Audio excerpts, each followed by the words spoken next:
ஒரு நாள் ஒரு நரி கழுது கிட்ட வந்து, நண்பரே, காட்டுக்கு ராஜாவான சிங்கம் உங்க அழகையும் வலிமையும் பார்த்து வியந்துட்டார். உங்களை இந்த காட்டுக்கே ராஜாவாக்க போறாருன்னு ஆசை கட்டி கூட்டிட்டு போச்சு. சிங்கத்துக்கிட்ட போன உடனே அந்த கழுத காதுலயே ஓங்கி ஒரு கடி கடிச்சிச்சு. எப்படியோ தப்பிச்சு வந்த கழுத மூச்சிரைக்க நரிக்கிட்ட, என்னப்பா இது, ராஜா ஆக்குறேன்னு சொல்லிட்டு என் காதையை கடிச்சு வச்சுட்டாரே அப்படின்னு கேட்டுச்சு. அதுக்கு அந்த நரி, அவசரப்படாதீங்க, உங்களுக்கு ராஜ மகுடம் சூட்டணும்ல, உங்க பெரிய காதுகள் இடையூறா இருக்கும், அதனால்தான் குறைக்க பார்த்தாருன்னு சொல்லுச்சு. இதையும் உண்மைன்னு நம்பி கழுத, ஓ அப்படியா அப்படின்னு திரும்ப போச்சு. இந்த முறை போன உடனே சிங்கம் கழுதையோட வாழை கடிச்சு வச்சிருச்சு. வழியில துடிச்சுக்கிட்டே வந்த கழுத, இப்ப எதுக்கு போய் வாழை கடிச்சாரு, இதுதான் மரியாதையா அப்படின்னு கோபமா கேட்டுச்சு.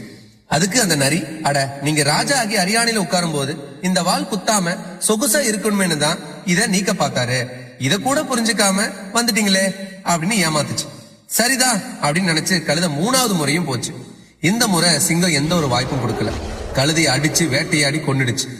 முழு கழுதைய சாப்பிட்டு முடிச்ச சிங்கம் நிதானமா நரிக்கிட்ட ஒரு கேள்வி கேட்டுச்சு.